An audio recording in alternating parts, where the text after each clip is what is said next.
Thank you. Afternoon, everyone. How are you? I know you're eating, so you can talk, so that's okay. I'm delighted to see all of you here. Thank you so much, faculty, staff, and students, for joining us this afternoon. I hope you're enjoying, the lunch. Thank you, and Marie and Teja, for making that happen. Please go back for seconds. We've got plenty here. But thank you again for being here to help us kick off the inaugural Health for Her seminar. This is our new Women's Health Research and Policy series. And I do want to acknowledge, two of our doctoral students who named this series. So Anthony Peluso and Teja McCart, thank you again for Health for Her. That was a great name, and it shows that students will always be more creative than their families. I also want to acknowledge several of my colleagues who envisioned this seminar series and who made it happen, specifically Doctors Hale, Smith, Hillhouse, Baker, Slauson, Beatty, and Littleton. I hope I'm not forgetting anyone. Thank you all. Those faculty and several others from our college and from sister colleges form the core group of our emerging Center for Applied Research and Evaluation in Women's Health. As our name implies, we are focused on applied research and evaluation with an emphasis on studies that have the potential to impact access, cost, and quality, particularly for underserved groups of women, and with a clear goal to influence health policy and practice. So thank you again for joining us in this journey.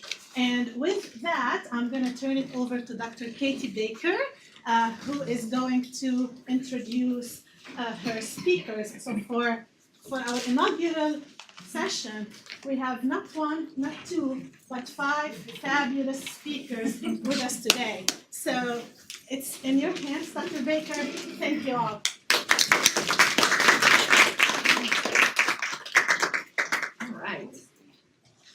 Everyone can see the slides even though we have heads in front of them, right? Because we have the slides on this TV screen just in case. Okay, so I'm Katie Baker. I'm an assistant professor in the Department of Community and Behavioral Health here in the College of Public Health. And I'm also a project lead on the Choose Well evaluation.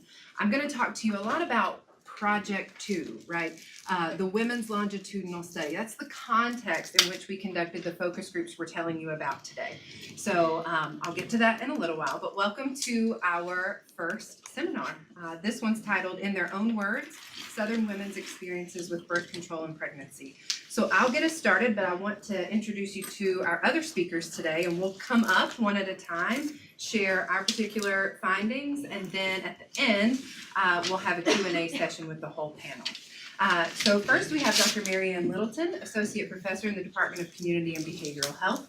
We have Erin Mock, who's a doctoral student here in the college and a graduate research assistant who assisted with these analyses. We have Dr. Ivy Click, Assistant Professor in the Department of Family Medicine here at ETSU.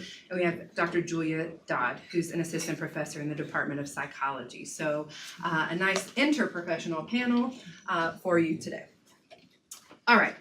So I'll get us started with an introduction to the overall Choose Well initiative and our evaluation to really set the stage and describe the purpose of the focus groups we're telling you about today.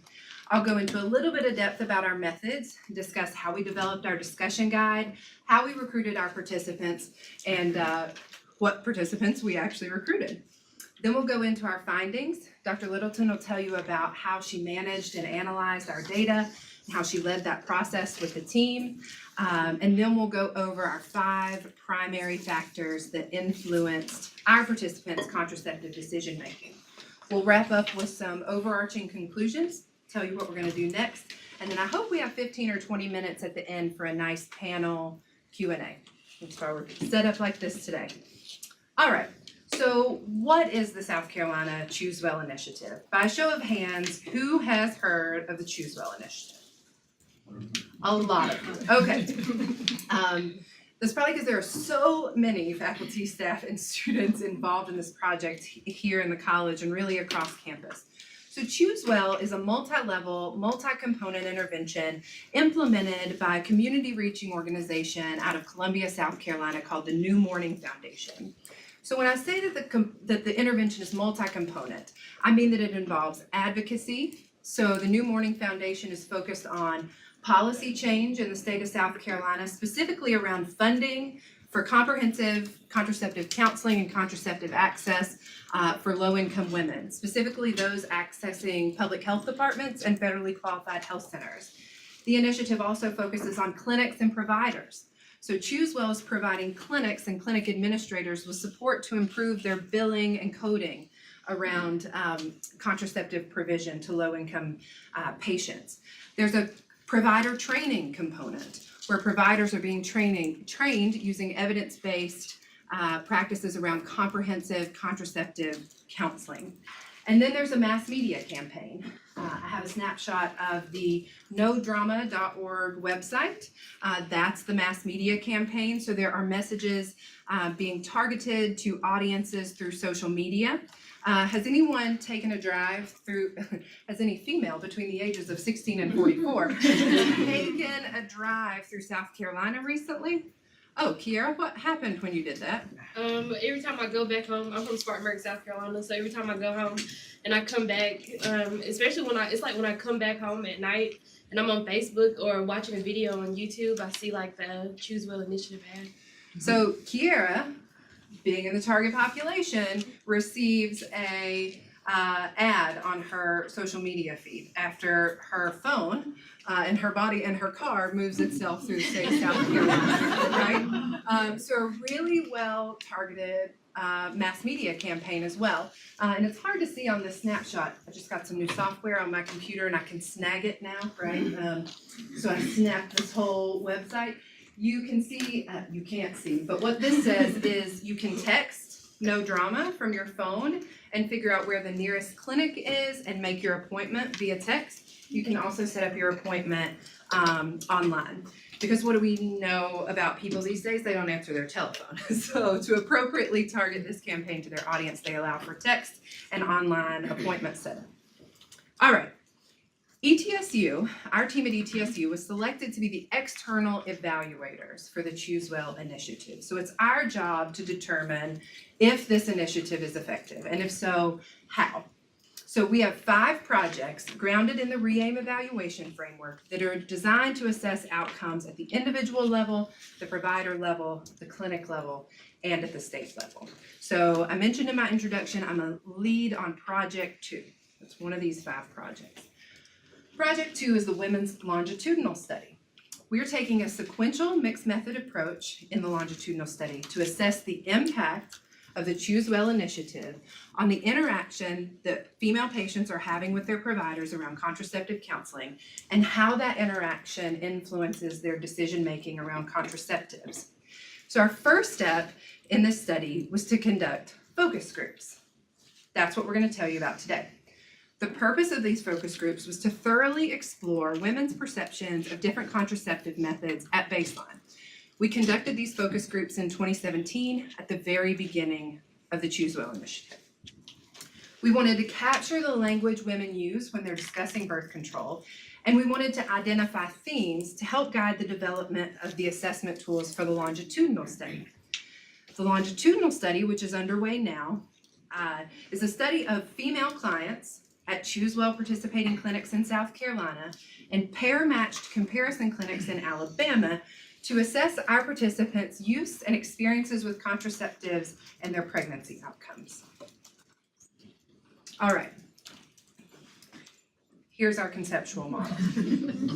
I'm showing you this A, I want to show you how complex it is, and B, I want to show you how many constructs we're assessing here.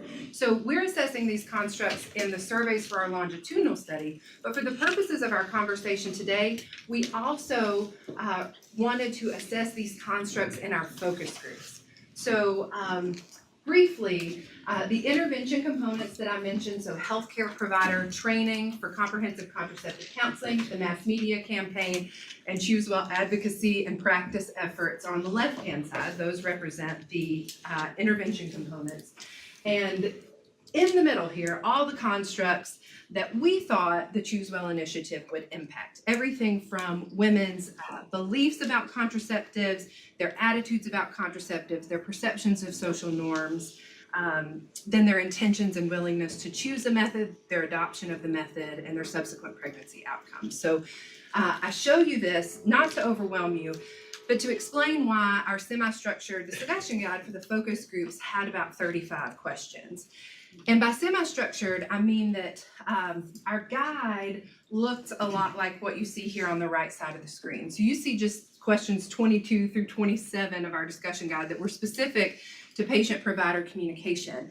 And by semi-structured, I mean that our facilitators had the freedom to probe as they saw fit with some of these kind of sub-questions, and they also had the opportunity to skip around sections if conversation was flowing in such a way that they needed to jump from 22 to 30 and then come back to 23 later, right? So our conversations, we wanted to make them as free-flowing as we could while still getting the information we needed. The questions on our discussion guide were derived from the literature, of course, and the conceptual model I just showed you. They were reviewed by expert consultants, and they were pilot tested with similar audiences here in East Tennessee.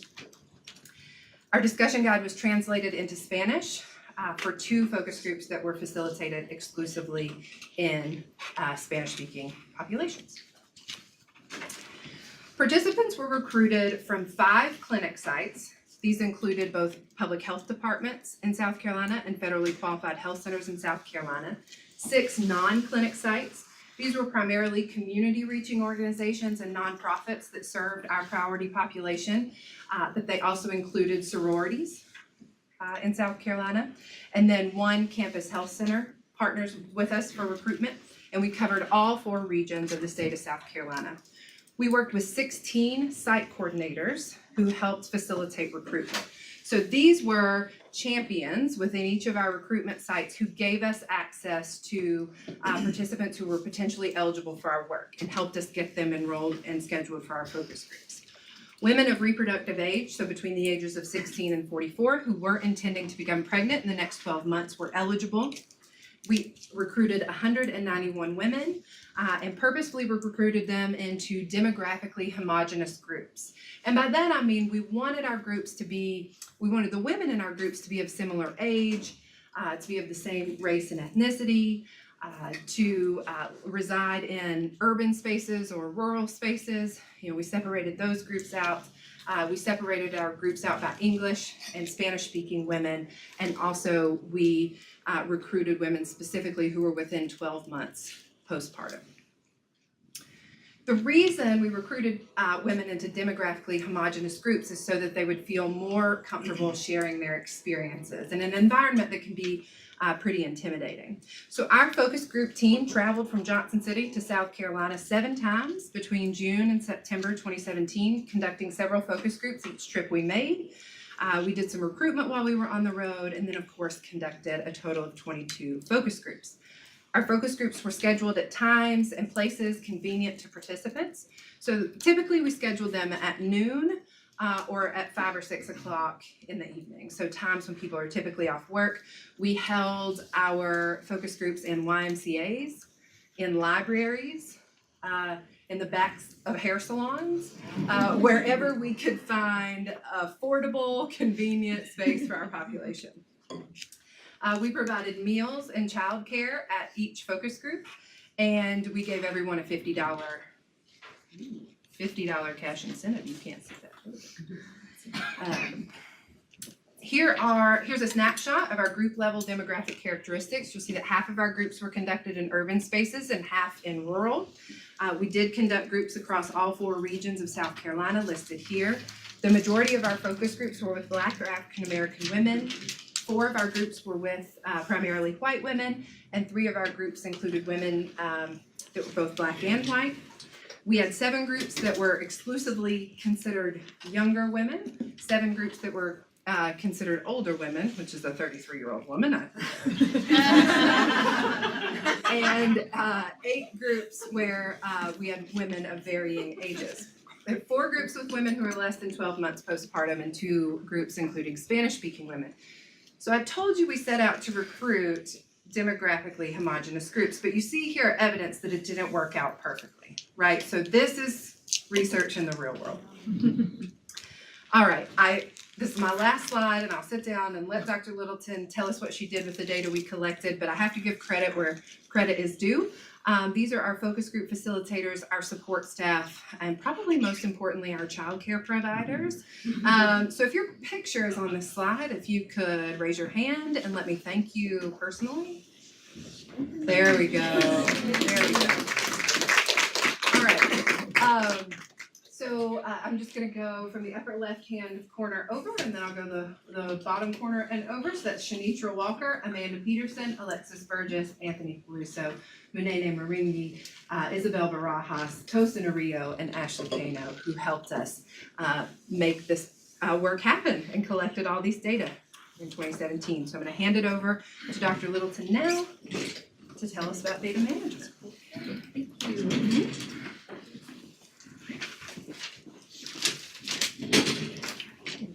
Okay, so we had a lot of data. Each focus group was about an hour and a half, and we had 22, we turned those into transcripts. They were audio taped and then sent to a company that does transcription. We got 22 transcripts back, and that ended up being close to 700 pages of data.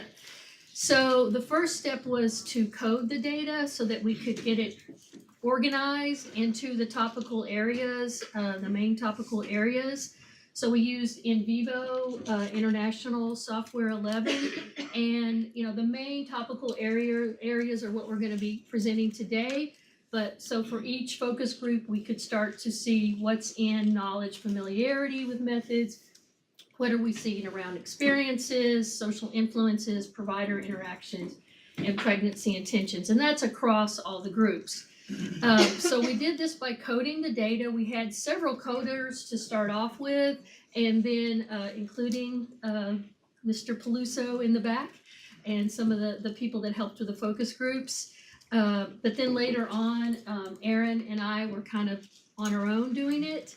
But we did double code the first 11 and to look for agreement. And in NVivo, you can look at or there's a reliability tool where you can look at agreement to see if I'm putting things in the right place or we're all putting things in the right place. And we found with the first 11 that we had excellent agreement. There's a statistic called a kappa, but basically it looks at percentage of agreement across coders. And then that way we knew we were all in agreement on where things should be sorted, basically, and then we had one person coding them. So then the other person, which it was at that point, it was Erin and I, kind of a 2-person team doing things. So then the next step was starting to look at groups across these major groupings, for example, urban African American women, rural African American women. So we had, multiple groups in those categories. So the tables let us start to look across. What are we seeing around knowledge, familiarity? What are we seeing around experiences? So that way you can start to identify themes, but also just look at what are we finding here. We use the NVivo reports basically to do that. So we could ask NVivo, we just want to look at these 3 or 4 focus groups. Let us see what's there, and then we can use the tables to lay it out. So we sort of have a visual, a display, which is often suggested with qualitative work. And then, just to make it easy, when we were starting to think about papers or presentations, we made textual summaries. So we could just look at urban African American women, younger and older, and say, okay, this is what we're seeing. Of course, the quotes were also connected in the tables when we saw a good salient quote that really explained what was going on, and we connected that in the tables, and then we could bring that into the summary so that we could have a quick look at, okay, we're gonna write a paper on this, we can look at this. That doesn't mean we don't have to go back to transcripts or in vivo, but at least we can have a really good first look at, okay, this is what we're seeing with 22 focus groups. It's basically data management. So for this, this was actually this preliminary analysis were around a funder report that we were trying to put together, and it was just preliminary, and it was sort of a broad swath of what we're seeing. And we didn't spend a lot of time going in depth. We weren't supposed to go on for pages and pages. By this time, Erin and I were getting pretty burned out. We need some help. So we talked to Amal, and she was like, yes, let's get you guys some help to get this report together. So we were able to bring Ivy and Julia on, and their expertise, and it was really important, their interest. Ivy's in medicine with family medicine, so it just was a perfect fit for her to look at the patient-provider interactions. Julia, there was, the intentions is very much a psychological concept or construct that Dr. Hillhouse was very interested in, so it made a lot of sense for Julia to look at that. Erin has her master's in sociology. She did a lot of analysis, qualitative analysis in her training, so the social influences made sense to her. I have a public health background, and the experiences really interested me.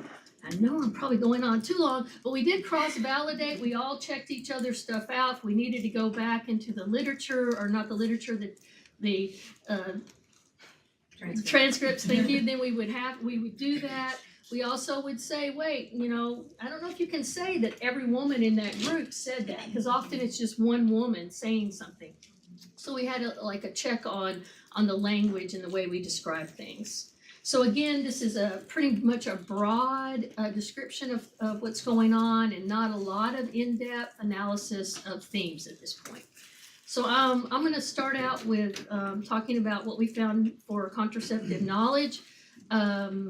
And Erin actually, for the report, worked on this, so I want to give her acknowledgement for that. But what we found out is that the most familiar methods women were asked, tell us what method you've heard of. So it was sort of just, a list was made. So when you look at all that data across the groups, you see that they were more familiar with birth control pills, male condoms, IUDs, the Depo-Provera shot.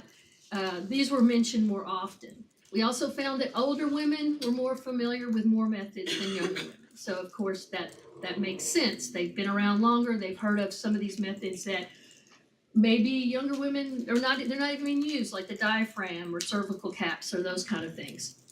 We also noticed there was confusion around especially the longer acting methods, IUDs, implants, and NuvaRings. So they were confused one with the other, or they start to explain it. It'd be like, oh, I think she really means the implant, but she's talking about something else. We found that Spanish-speaking, in one of the Spanish-speaking groups, there was a woman that was very well educated on NuvaRing and basically educated the whole group about that. And we saw that a lot, that women were very open, very willing, very ready to share their experiences. They were having a lot of fun. And of course, there's always one or two that, held back, and but basically it says that the moderators did a great job. Here we have Tosin, who just came in the door. She was a moderator. So there was a really lively discussion going on and a lot of learning. And for me as, community behavioral health, I'm like, intervention idea. Because they were really teaching each other. So the next topic I'm going to talk about is contraceptive experiences. This is when they were asked, okay, you mentioned the birth control. Why would a woman want to take the birth control pill? tell, what are advantages or disadvantages is what it, the categories that it went down into. So when you look at everybody, the main advantages that women talked about were it's convenient, it's effective, I have control over the use, which is more for short acting like birth control pills. It's long acting, it has additional benefits besides birth control, for example, acne or regulating menstrual cycle. It's reversible, or it has less side effects compared to other methods. And then for disadvantages, of course, in undesirable side effects, we heard about every side effect that's out there. It took up a lot of time throughout. Side effects is a huge theme. I mean, it's an overarching theme. And those are around hormonal effects of birth control, and then also birth control mimicking pregnancy, which women find disconcerting. Like, am I pregnant or is this thing working? I don't know. Then ineffectiveness, which also relates to adherence, discomfort with insertion and removal around the more long-acting methods, cost, fertility concerns also came up, and then lack of control with the longer-acting methods. Like, I can't even get it out. I want to get it out, and I'm having trouble getting somebody to take it out. I'm not going to go through all this, it's too much, but I'll just point out a few things. So for the pill and advantage we heard that was a little bit more unique. I'm kind of going to highlight some of the more unique ones here. Is it's common and trusted, and it's less invasive. So this gets to the point that, not all women want long-acting techniques or methods. And I think even Choose Well now has sort of, they're using, more of a slogan of the best birth control is one that a woman will use. That we're not really trying to push women to use longer acting, especially if it's effective and, they're using it correctly. Around the shot, we heard a lot about side effects with weight gain, especially with African American women, and also some women that lost weight, and then bone loss. And then that it was ineffective with postpartum women, saying that if you do get the shot, it takes 4 or 5 days for it to become effective, and therefore you ought to use another method. And then in Spanish-speaking groups, women talking, having a discussion about the shot, saying it's either you're bleeding all the time or you're not, you're not. And then one Spanish-speaking woman saying, I just heard it's too strong. So this feeling that, it's too strong. With NuvaRing, a lot of women felt it had less side effects, and that we found mainly in Spanish-speaking, in urban African American women, and postpartum, and then this fear of coming out. With the patch, women talked about the sort of reassurance effectiveness that I can touch it, I know it's there, I can take a shower, it's still on, sort of confirming that it's there. That was an advantage. We heard about skin rashes and also bruising and swelling with implants from African American women, and I think that may be a unique side effect that I'm not sure how well known that is. And then, with IUDs and implants, we heard about the reversibility as an advantage. Of course, IUDs are kind of marketed that they're worry-free, so we heard that.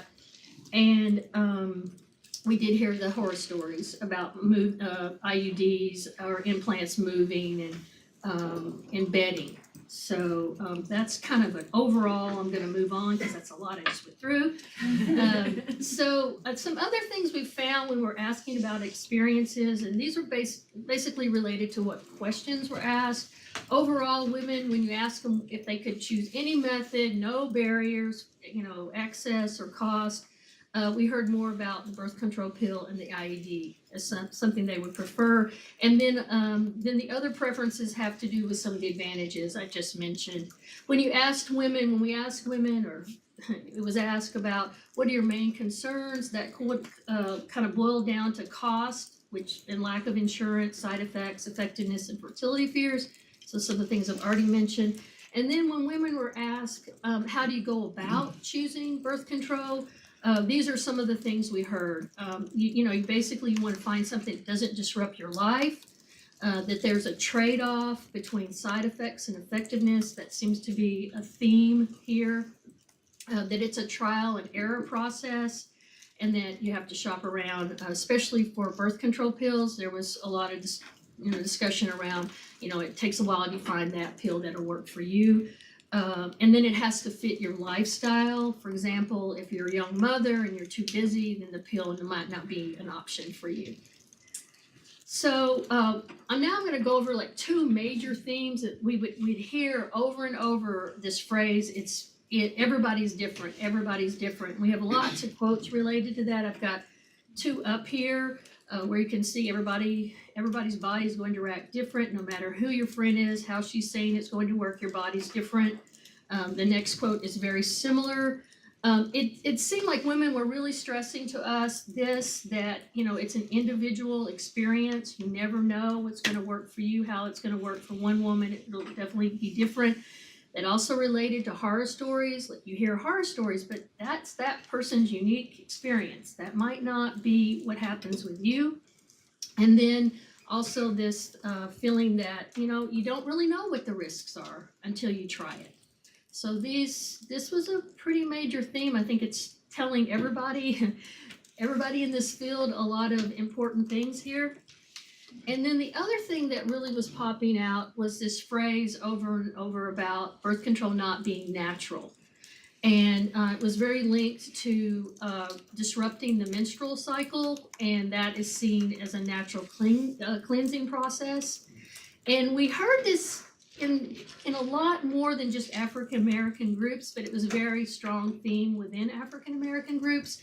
And we had one woman in an older rural group, there was a discussion about it, and she basically interpreted it for us, which is also always very helpful, because you have to be careful, interpreting things too much. So I can read it, or somebody can read it.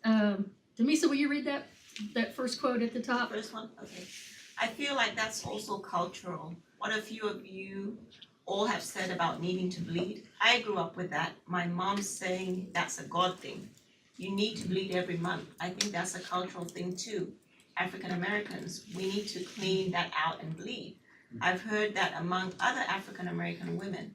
I was raised, no, you don't need anything to be stopped for a while. That isn't nature. That's not the way it's supposed to work. I feel that's just a cultural thing too. Okay, so she's talking cultural, she's talking religion, she's talking family. So I think that, again, is something important. I think a lot of us may feel or think that birth control is not natural, but we're maybe not raised in an environment where that is reinforced. And that can have both positive and negative consequences. One thing is we did find it was connected to women not using birth control. I think, again, it's an important thing for people out there to know that these are concerns for women, and you really have to work with women around this. And then when you looked at other reasons why women were not using birth control, they weren't ever asked, or who's not using birth control? Tell us about that. These were, sort of finding those statements and sorting them and starting to look at them all together. So for young women, there was a lack of knowledge, which I've already talked about. Wanting to make their own choices, or not having family pressure to use birth control, or a lack of interest or concern, which is what you usually think about younger women. They're just not concerned. They're just, waiting to see what happens. And having to ask parents to cover methods through their insurance was also mentioned. We also saw that provider influence may also hinder use. And that older African American and white women, if they were in long-term relationships and they weren't using birth control because they were ambivalent about, it's not the end of the world if I get pregnant, I'm not sure. So there was sort of this ambivalence sort of expressed there. Abstinence was also mentioned, as well as religious objections. We're in South Carolina, so we should probably be hearing these kind of things. Health issues, women talked a lot about that. It's sort of a real barrier to getting on birth control, and dealing with your provider around that. Same-sex partnerships came out, and also a lot of women talked about their husbands having vasectomies. And I think that's me. I ran through it, so so I'm going to turn it over to Erin now.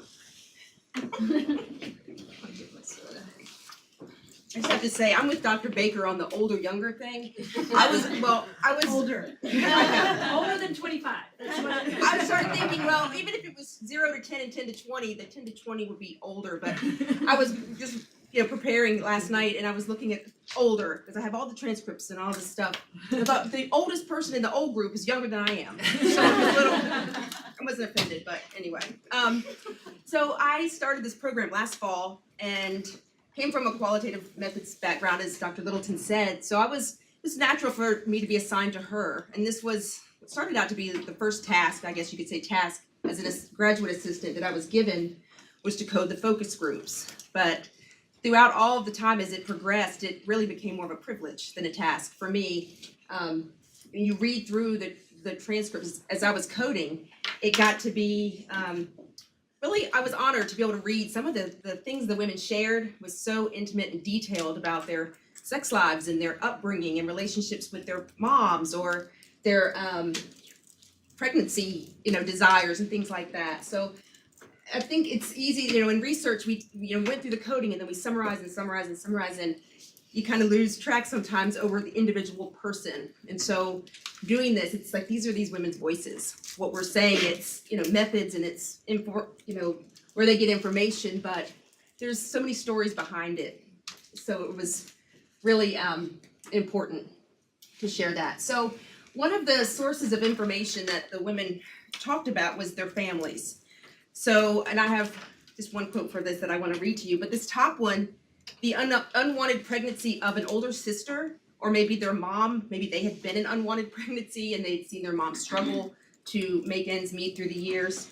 But this one from one of the white rural focus groups, a younger girl talked about her older sister getting pregnant unexpectedly. And she said by the time she even thought about birth control, it was too late. She was being reckless.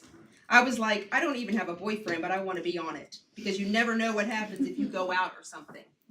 And so I think that it was kind of like an unspoken way to influence a young woman to decide she wanted to go on birth control because of that.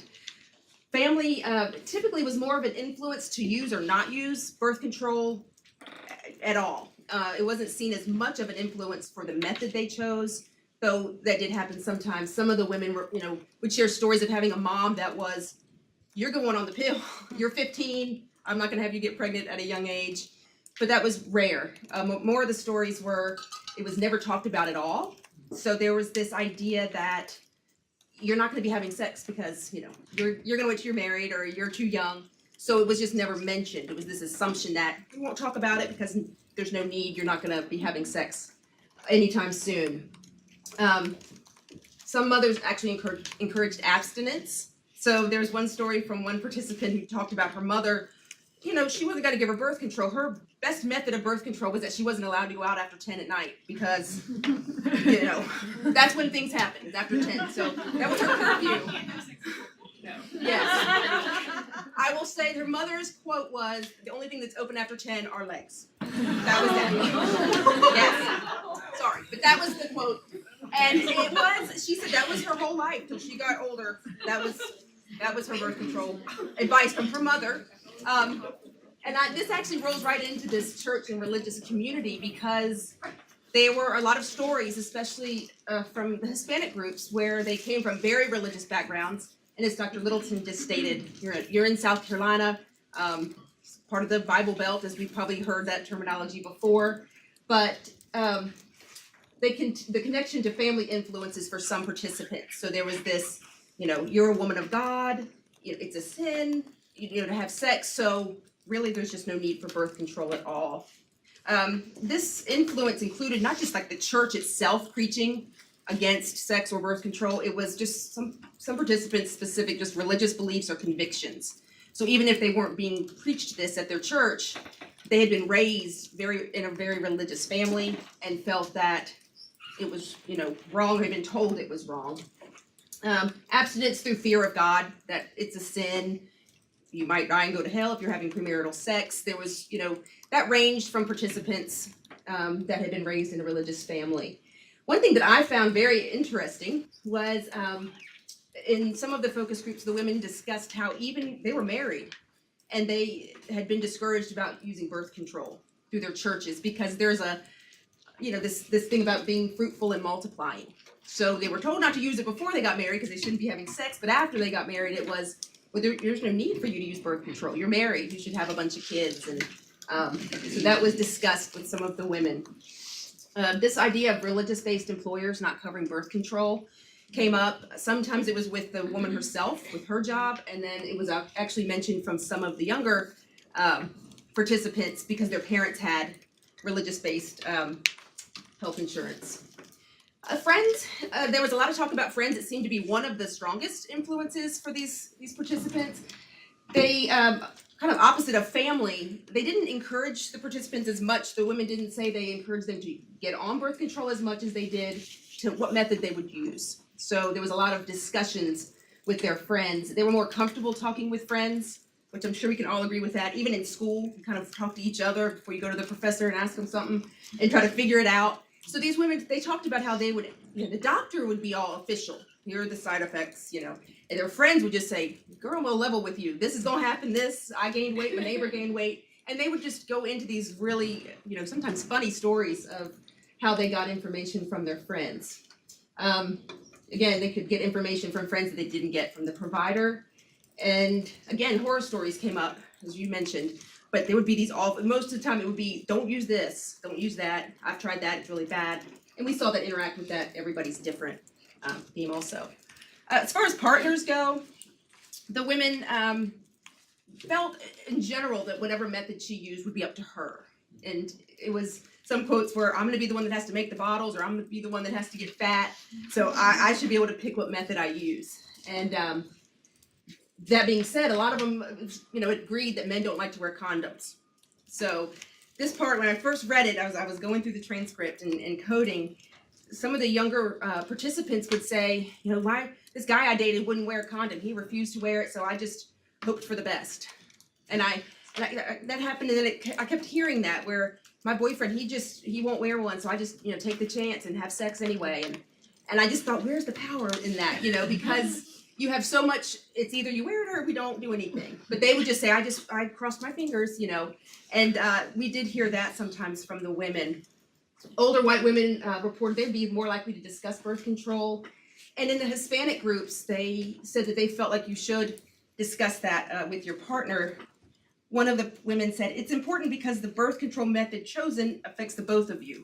If you bleed constantly or have bad side effects, it affects your partner too. So that was one of the reasons the women would say, if you have a lot of side effects, it's going to be obvious to your partner. You may want to talk to them about what method you're on, so they can expect that you're going to have wild mood swings or hot flashes or bleeding irregularly. The media, internet was a main source of information, and it was actually really interesting because it was used as a secondary source to confirm. I do it sometimes, not just with this topic, but with things. You hear something, I'll Google that and see. But they would get information from their doctor, and then they would get online and pull it up and see what they read. One participant actually said, I like to read chat boards and message boards, other women talking about their experiences. I always did that before I made a decision. So we did see that they would actually confirm things that they heard from the doctor online. Some of the African American participants thought the internet might be a more appropriate source for younger women because they tweet and Instagram, whatever else they do, Facebook and things like that. And white participants reported being more influenced by a TV commercial than the other groups did. So school was seen as a positive influence when it was provided. So there were some participants that were older and had actually had sex ed in school. Several had come from a different state and had received it. It was non-judgmental, but they did report there was usually limited influence. So it was the pill, condoms, or abstinence, and not much more than that. They did overarching, I think there was a concern that it's not as readily available or taught in the schools like it used to be. And then lastly, regional community values. I already mentioned the term Bible Belt, but that came up pretty frequently. They had to keep birth control choices private. It's a hidden thing. One young lady from the white mixed urban group said, I was raised devoutly Catholic. My doctor tried to prescribe me birth control, and that was the end of the world. Being in the Bible Belt, that was not going to happen. So it's this idea that people hide things. It's seen as kind of a private, undiscussed issue. And then in our Hispanic groups, we had a couple different just neat stories where women talked about in Mexico, in one of the towns, they said women would get flyers a lot, but there was never any treatment available. They would just tell you about what you could have, I guess, at some other location. And then in another little town, there was one type of method and it was sold or given out by one woman that lived there. And I don't know that they ever even specified she was a doctor. But there was a local woman that gave out pills and you had to go see her to get your birth control if you wanted it. But so that was really interesting to see that was a little bit of a outside of the United States difference that we learned about. So, and again, it is so hard with so many transcript pages, there's so many stories and nuances that I'd love to share, but this is a real general overview. So I'll turn it over to Ivy.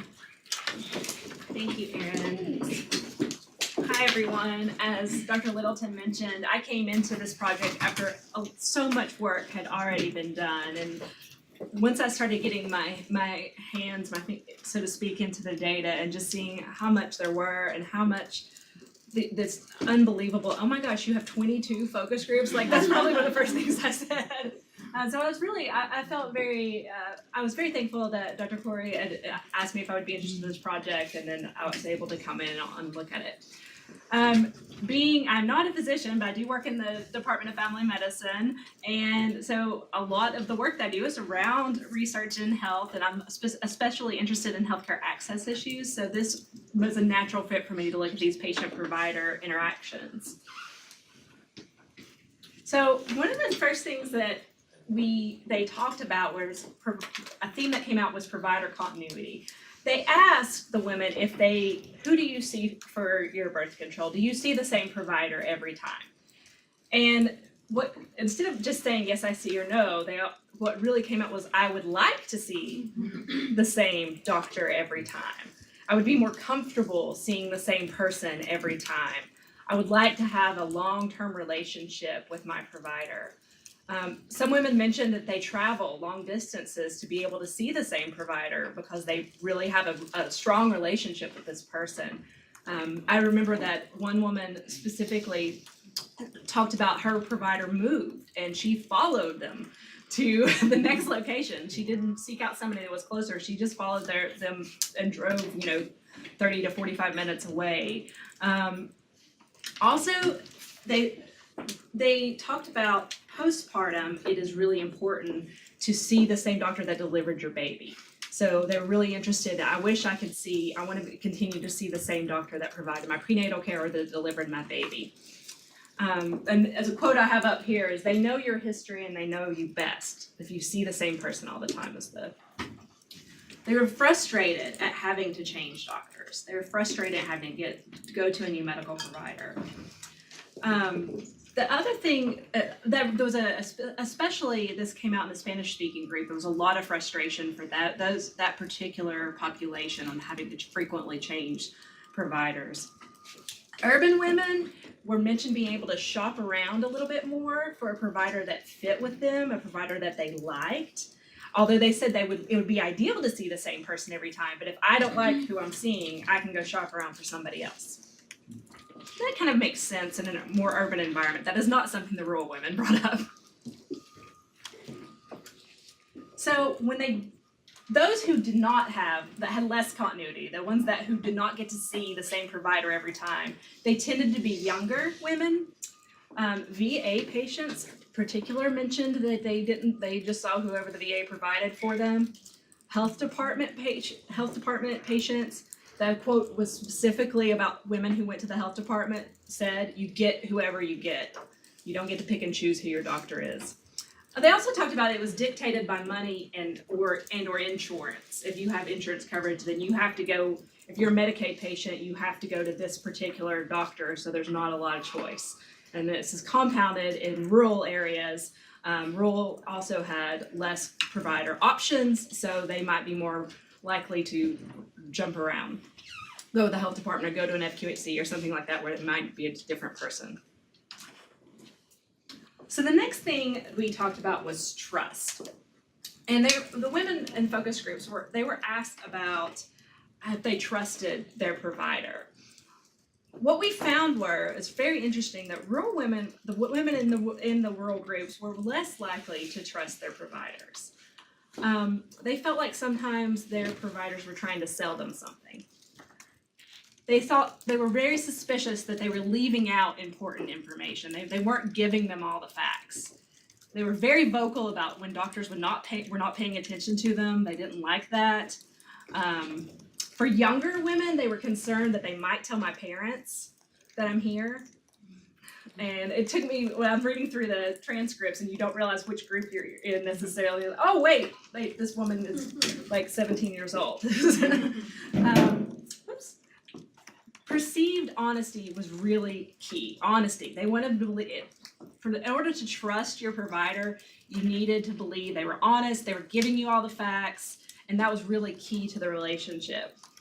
One woman said that they didn't trust their provider because it's a stranger. This was a Spanish-speaking woman. So again, the themes for provider trust were long-lasting relationships, people that take time with them, they don't feel like they're just rushing them in and out. If they trusted their provider, they were more likely to take their advice on contraception. It was many times though, what we hear, and I think this is kind of an overall theme throughout our entire transcript, is it depends. It's not a simple yes or no question as whether or not I trust my provider. It depends on my life stage, on circumstances. Some said it was more important, like if you're just going to get birth control versus I'm looking for a doctor, I'm gonna be pregnant in the next few years and I'm gonna be having a baby, that's more important. So this quote was, many times it depends on how they treat you, on the time they dedicate to you as to whether or not they trusted you. So we asked women about the decision, if they felt that they were in control, if they could if they were in control of the decisions around birth control. So some of the themes that came up when talking about, discussing with their provider this shared decision making, how do they decide on birth control? They felt like providers did not take enough time with them. There was not enough information they weren't being given enough information regarding choices. They felt like providers weren't explaining options, and it wasn't really a true discussion.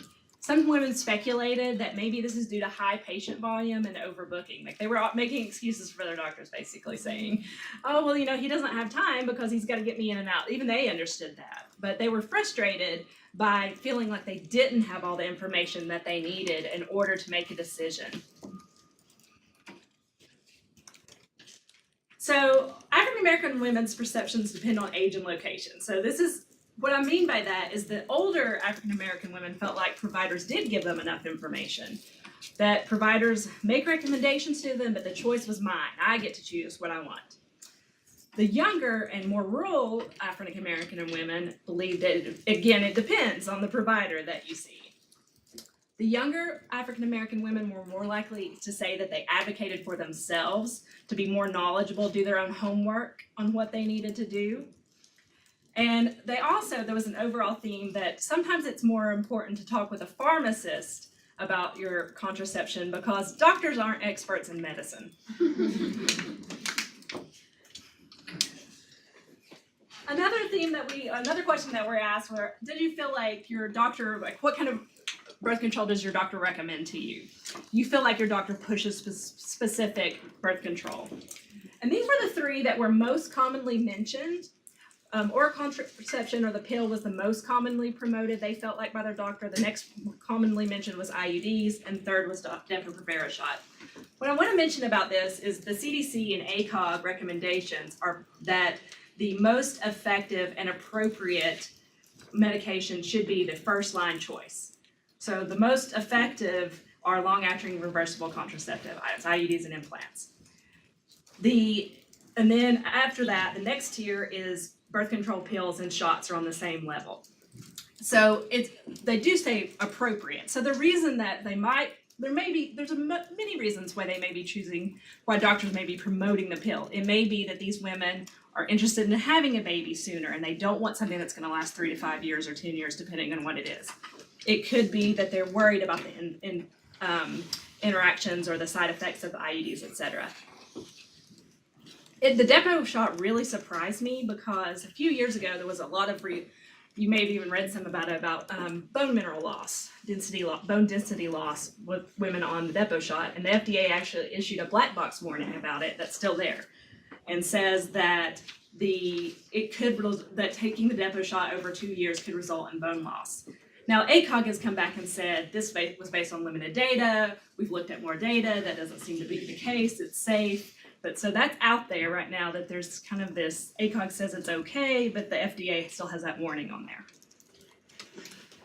So women believe that providers push certain contraception method due to money. They think they're getting some sort of kickback from the pharmaceutical company. The insurance company tells me, you should give me this one you're gonna make more money if you use this particular pill or if you use this IUD. This was a very interesting and somewhat controversial topic, but I think it's really important to bring this up. Some women talked about that they believed Medicaid patients were pushed towards IUDs and implants. They said that this was the reason they said this is the government providers, whomever, wanted them on a long-acting reversible contraceptive because it would be cost savings for the government. They can't afford more children because they're already on Medicaid. And that one woman specifically said there are certain demographics that they don't want to have more children. Another thing was long-acting reversible. A theme was pushing LARC immediately after birth. And like right after you've had a baby, or even sometimes women would talk about during the delivery, they would bring up then, hey, are you gonna get an IUD? And women did not want to have that conversation right then. Maybe we should have that conversation before I went into labor about what my choices are. So that was they felt that they were really being pushed towards LARC like right after birth. Okay, so I'm going a little long, but I think this is really important. We asked what they like and what they don't like with their provider to say. Women want to be informed, they want patient-centered, shared decision-making. They want information. They want multiple options, they want to know the side effects, they want an actual discussion, they don't want to be just handed a pamphlet. And they wanted to take into account those individual differences and that lifestyle fit that Dr. Littleton mentioned earlier. They really emphasize relationships. That's another theme throughout, is the relationship between the provider and the patient. They want people who treat them warmly, that show genuine care for their well-being. One of the participants talked about that her doctors are like, the best doctors are like friends or family. And then this quote here is, as long as they talk to me about the best option for me and listen to what I have to say, what I want, and what I don't. What they don't like, rushing through appointments. They don't like providers who want them in and out of the office. They didn't like those pamphlets. There were a few unique women, one or two, who did like the pamphlets, but in general, most of them did not. They were concerned about overlooking medical conditions or interactions. There was a woman specifically talked about she had high blood pressure, was on medication. No one mentioned this might have an interaction. They did not like being treated disrespectfully. This quote was very powerful, I thought. I kept going because I had to. You go and sit in the parking deck. You cry for 45 minutes, then you know you've got to do it again next year. Couple of last things. This was not a question that was specifically asked, but this was a theme that came up, is there was a gender preference. Participants were more frequently indicated that they preferred a woman provider. They were more comfortable. They felt like they understood them better because she's like you. And they were more confident telling them their problems. But not everyone is the same, right? We're all different. A few said that they would prefer to have a man because he's more likely to listen to their concerns, where a woman might brush them off. They thought that female providers would be more likely to judge them. So these were the outliers. And then finally, we did have specific Spanish-speaking groups. There were multiple frustrations related to language barriers that were expressed. They felt like they needed to do more of their own research because of that, not being able to speak directly always to their provider. For those providers who did speak Spanish, there were long waits to be able to get in with that provider. And one of the most surprising things to me was some interpreters were sometimes seen as a hindrance rather than helpful. And this is a clinic-provided interpreter, not someone that they brought with them.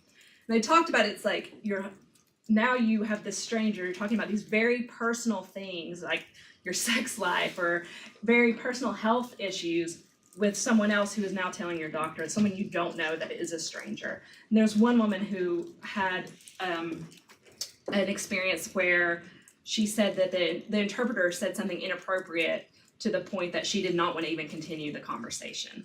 And you have to remember, a lot of these Spanish-speaking women did have some English, and so they know enough sometimes to know that's not exactly what I said. And so that was a frustration. All right, thank you all, and I'll turn it over to Dr. Dodd. All right. Hey, everybody. So as was kind of mentioned earlier, I looked at the piece relating to why do women want to get pregnant or not get pregnant. Obviously, as we're talking about contraception, it's kind of a natural segue, right? To be like, so if we're talking about contraception, why might people want to get pregnant, or why might they not want to get pregnant? What might be their motivations for contraception? One important caveat, I think, as we move into this section is that we did not ask women specifically, why did you choose to get pregnant or not get pregnant? We said, why do you think women might choose to get pregnant or not get pregnant? So the motivations that women reported are not like, this is why I got pregnant. It's like, well, I think for some women, this might be something that influences their decision. So it's not necessarily their own experience. So influences for getting pregnant or having a child. As you might imagine, family pressure can be a big one here. So several times we had it come up that like parents or grandparents are asking like, when are you gonna give me grandbabies? You know, I wanna have grandbabies. And so that was certainly something that women reported that they had experienced. What was really interesting though was that it was kind of mixed. So it wasn't just that like family always wants grandbabies yesterday. Family would also tell them like, you're too young, you need to wait, you do not need to be getting pregnant yet. Finish school, get more secure in your career, what have you. So they were getting kind of mixed messages, sometimes from the same people. And again, everybody's different, every family is different, and the influences that kind of shape that family are different. There also seemed to be a bit of like an age-related concern there, where women sort of felt like they were in this like lose-lose situation, where they'd go from being told like, you're too young, you can't have babies yet, like don't wait, don't get pregnant yet, to be like, oh my God, you're getting so old, are you gonna have babies? And so it was sort of like a can't win, like my age is always on the table when my family's talking to me about babies and having kids. So it seems to be very much on like a case-by-case basis. In terms of partner pressure, this of course came up a lot, but there wasn't too much in terms of consistent themes that emerged, just like, yeah, my partner and I want kids, for example. Although one thing related to this is that a couple people did mention at least their perception that men want to have sons to like pass on their name. So it might be a case where they had some female children, but they'd say something about like, well, I know my husband would really like us to keep trying for a son. And so that was something that kind of came up. Peer influence was a big one. So definitely this recognition that if your friends are having lots of babies, you're gonna kind of start getting baby fever as well. And there's this sort of like keeping up with the Joneses kind of thing, wanting to keep up with your friend group. And if they're having kids, you might be more inclined to want to have kids too. And then it works the opposite direction also. If nobody in your friend group has kids, it's probably not gonna be as much on your radar as it might be. Another piece that I thought was really interesting with peer influence, that could be like its own little subtopic under peer influence, is social media influence. So Erin got into this a little bit, but people talked a lot about like, well, I see all these cute baby pictures on Facebook or Instagram, or pick your social media poison of choice. And I'm just gonna read this one interaction that I think is so illustrative, where one participant said, you see the good of having a baby, and someone said, yeah, they glamorize it. And I said, yeah, they never show you the sleepless nights or how they're struggling, the sacrifices. They don't show you all the other stuff. They show you, oh, this is cute, pregnancy clothes. And so there was the recognition that what you're seeing on Facebook is not the whole story, but at the same time, they kind of almost couldn't help that was a bit of an influence, that like, well, the cute baby pictures. So, or cute baby bump pictures, or gender reveal, or whatever, like, the thing of the current trend is. So peer influence, like family influence, could sort of work both ways, but seemed to be a pretty strong one.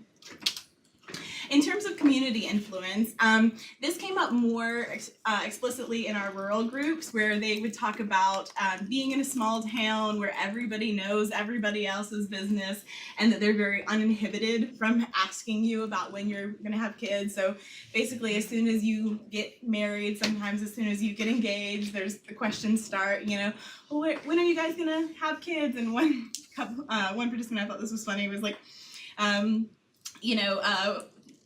it's the first question people ask once you're married. When are you all planning on starting a family? Like, I don't know, we got married 10 minutes ago. So very much this idea that like people do not care to just ask you whatever is on their mind, especially in smaller communities. Religious influence, Erin covered some of this, but this certainly came up in the influences for having a child or getting pregnant as well. Two women in the white rural group specifically mentioned religious influences on having a child, specifically referencing that the Bible encourages women to get married and have children, so that was very consistent with their worldview. And then other women, again, as she mentioned, reported that birth control was discouraged because if you're not married, you don't need birth control because you're not having any sort of premarital sex, right? Whereas if you are married, you don't need birth control because you should be having kids. So kind of either way. And finally, across the groups very widely, there was this idea of cultural influences. This is sort of a societal expectation. Like, oh, women grow up, they get married, they have babies, and they want to have babies, and they should want to have babies. That's a social norm of ours. So while it came up across kind of all the groups, one of the women in the Spanish-speaking group specifically identified like the influence of tradition and culture on wanting to have kids, and that was a cultural expectation for her. So, reasons for getting pregnant or having a kid, what makes women want to? There were kind of two broad categories here, sort of internal reasons and external reasons for getting pregnant and or having a kid. So the internal reasons, people gave a lot of internal reasons. They had no trouble coming up with reasons why somebody might want to get pregnant or have a kid. So just to read some of those. Okay.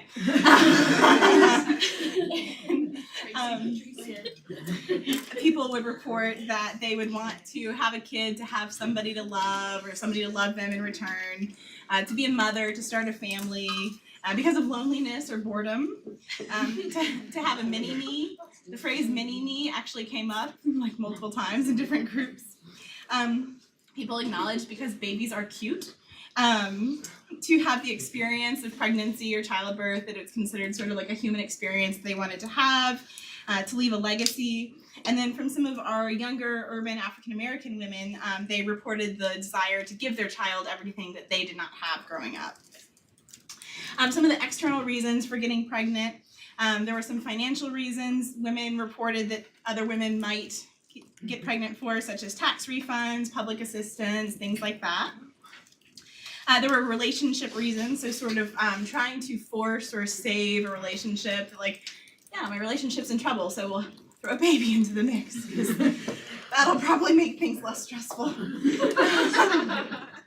And increasing emotional closeness with a partner, of course, because the partner wants children, or sometimes, interestingly, in one case, because the partner had a child already with a previous partner, so she wanted to kind of keep up again. Social gain reasons, these are things like wanting to receive attention from individuals, having people throw her baby showers, or somebody reported wanting people to touch your belly and ask you about it, which most of the pregnant women I've talked to are not a big fan of the stranger touching the belly phenomenon, but some people might like that.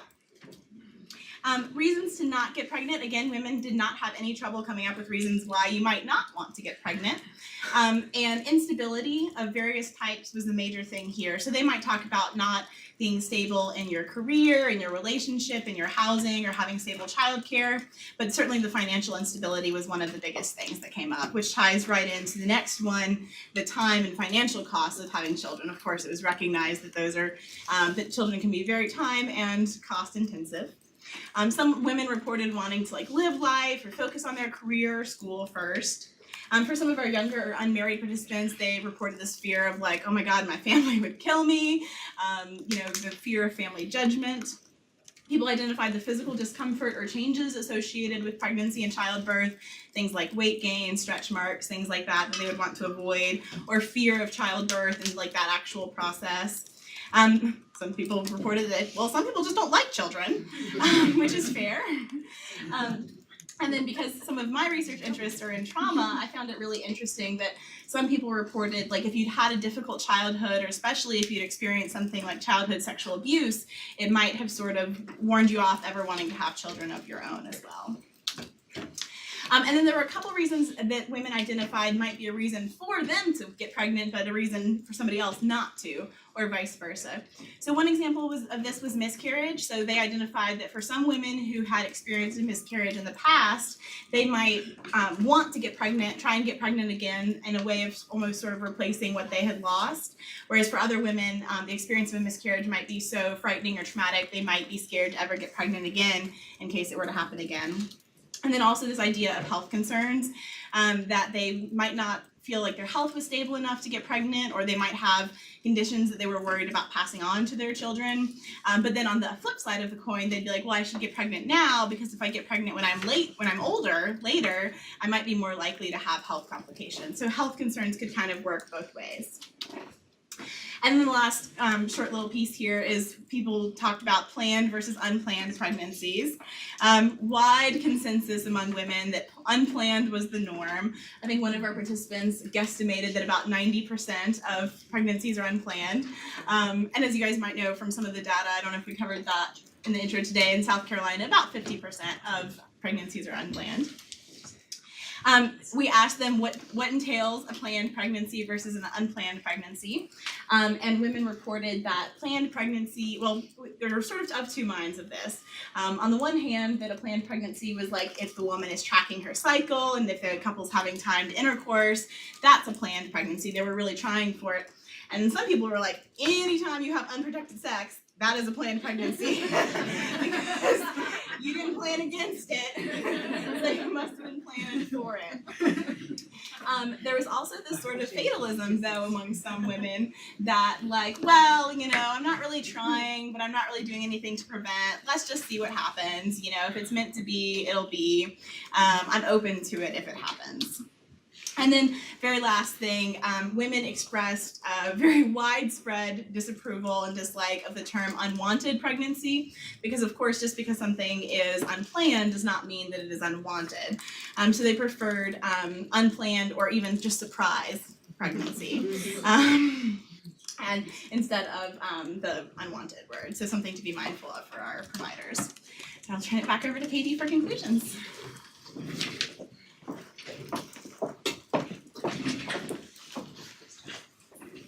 Tons of information. 22 focus groups, 700 pages, lots of time and resources, but a really comprehensive snapshot of what women in South Carolina of reproductive age think about birth control, right? So I want to wrap up with a few conclusions. The first being that contraception is really seen as a woman's responsibility.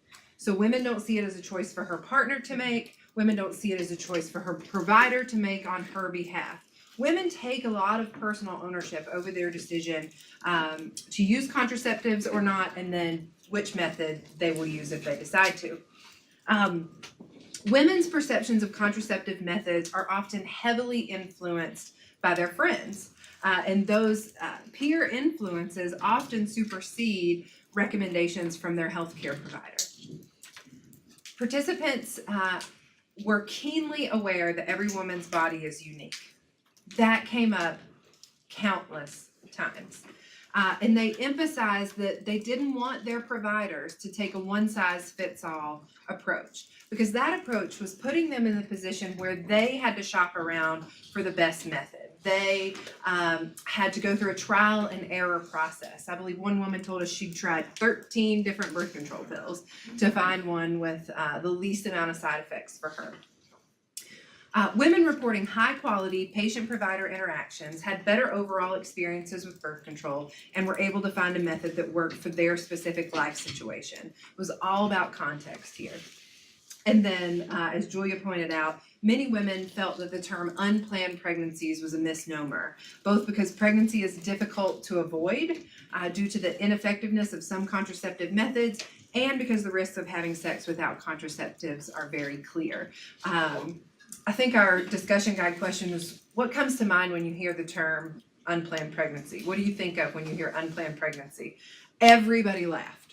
That was a question that made everybody giggle. A whoops or a surprise or is that how they all are? You know, so it was the conversation around the term unplanned pregnancy, which we use so commonly in our world in public health, was really fascinating to hear our participants' perspective on. So just before the seminar started, we were all talking about next steps. And it's really publish. You've seen here today, we have a ton of data, lots of interesting insights, lots to add to the literature. And now it's time to get it out there. So Marianne is leading us on a manuscript for the American Journal of Public Health right now. We're preparing abstracts for the American Public Health Association annual meeting. Dumissa and Marianne are working on a manuscript specific to women's experiences with contraception within the first 12 months postpartum. And of course, we're working to identify other timely and relevant manuscripts to fill gaps in the literature. So with that, I do believe we have about 10 minutes left for some Q&A. So Marianne, if you want to come up, I'll kind of facilitate Well, I'll just sit here. and help like answer everybody. questions too. Yes. I just wanna know, did you find, when it came to birth control methods, especially for the IUDs, that it was influenced heavily based on the political climate? I don't recall, no, I didn't, when we looked at the influences specifically for the different. And what do you mean by political climate? Well, I know what you're I talking know about. There's when that it, like, article that just came out. when people were elected into our country's government position, Yeah. that a lot of people wanted to focus more on getting IUDs because they were worried they wouldn't have access to it as easily. And so I was wondering if that got brought up a lot. And it was a year and a half ago, so it was a little bit. It was in 2017. It was right after the election, Yeah. but I don't recall reading anyone specifically mention political climate for a reason to get IUD. Now, I did read just recently in the news, there wasn't, some information came out that IUDs did go up right after the election. But I don't recall anyone specifically mentioning they were worried that they would It was lose. mainly the employer thing too, that it wasn't, That it made it easier for some. Yeah. They did talk, yeah, the insurance, Affordable Care Act and Medicare, or Medicaid, making it easier, but. To afford or access that way, but. Yeah, there were several mentions of IUDs not being affordable until like the ACA, but no one specifically said, I'm getting it because I'm worried I'm gonna lose ACA. Some of our participants were recruited from a reproductive health advocacy organization. However, we recruited them in Columbia. We did several focus groups in Columbia and they were scattered throughout groups. Had we had 8 to 10 women who were all focused on reproductive health advocacy in a room, they might have brought that up, but we did not hear But that's a Any- good that's an question, excellent question. heavily yeah. political messages, yeah. Did the state expand Medicaid? Do they have expanded Medicaid there or not In South Carolina. in South Carolina? They do not. Do you think that had an effect? South Carolina, like most states in the southeast, did not expand Medicaid under the Affordable Care. So when you say, do you think it had an effect on what? Do you think it had effect on the insurance I'm just saying on the women and their choices Their and choices.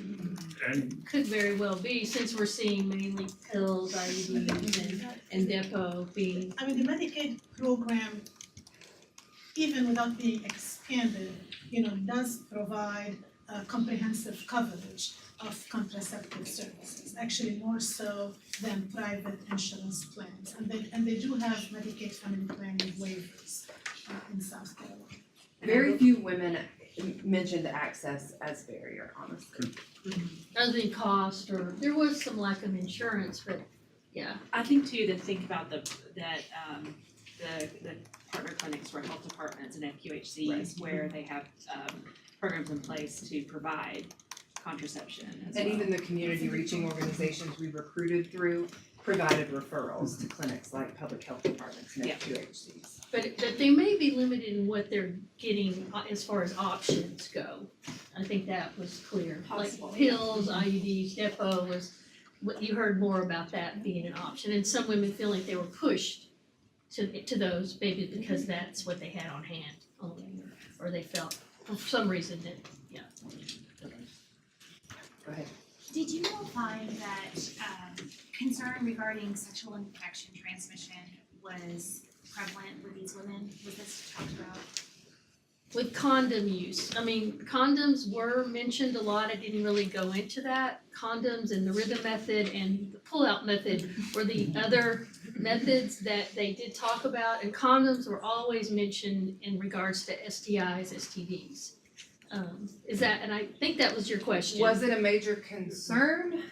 No, we didn't hear it come up a lot, but we also didn't ask directly about STIs. Yeah, I was gonna say, I think that's probably was not the focus Right. of the focus group, Right. and so if it came up, it was like. But but there were women that were very much advocates, like, yeah, you should be using a condom, especially with a new partner or. Oh, some of my favorite things to read were where one woman would like start telling another woman. Yeah. I think it came up some with the sex ed in school, cause there was one participant that discussed, they showed us pictures of things and I didn't wanna mess around with anybody after I looked at that. So, yeah, that was one thing that I remember seeing them talk about that.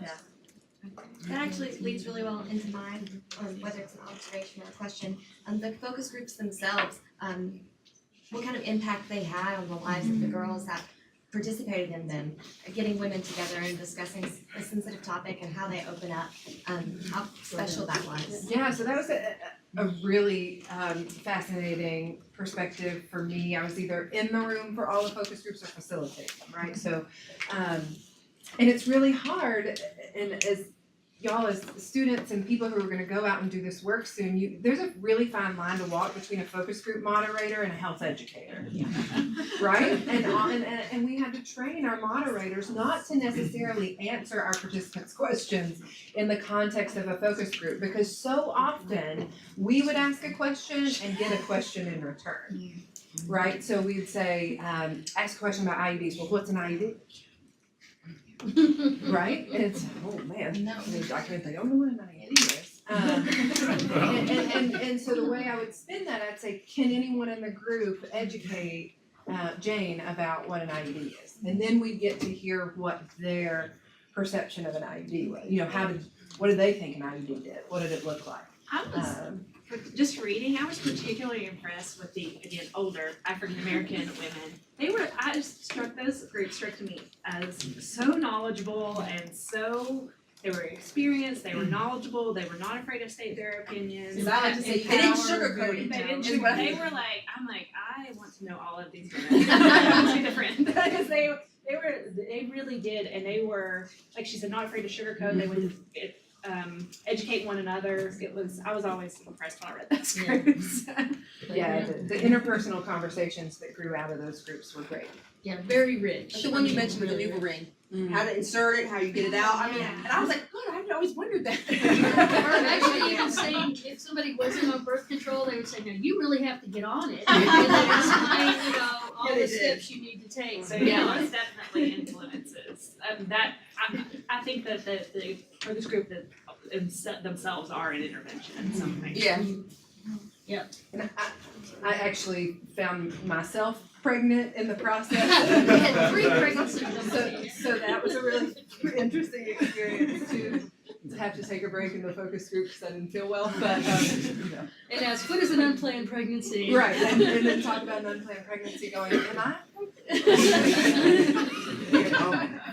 I just had a question. So all the data that you presented kind of shows I guess a gap in provider care for women and kind of a mistrust.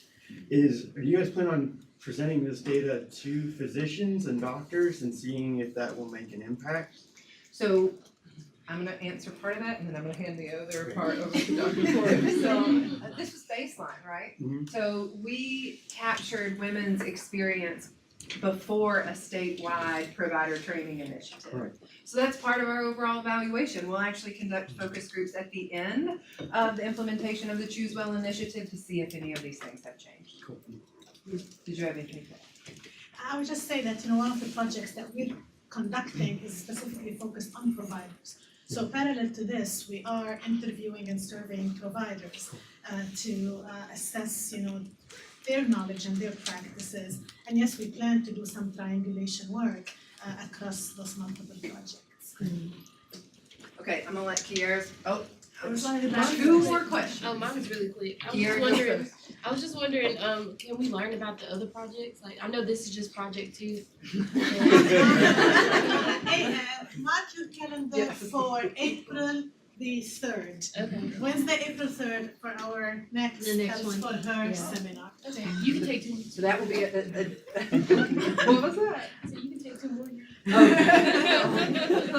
Leah, let's let these questions be the last. I was just curious, you showed that really complicated model. Uh-huh. And since we're really interested in models, in 200, was there an underlying, theoretical model that you started with? Shall I go grab Joel from? That was good. So Dr. Hillhouse is a co-lead on this project, and if you know Dr. Hillhouse, you know that we often focus our efforts on theory of planned behavior constructs, such that beliefs predict attitudes, attitudes predict intentions, intentions predict behavior. So in terms of underlying constructs, that's where we started, yes. Thank you for the question, Lee. All right, so we'll hang around for a few minutes if you have questions for us individually. Dr. Corey, anything else? Thank you very much. Thank you.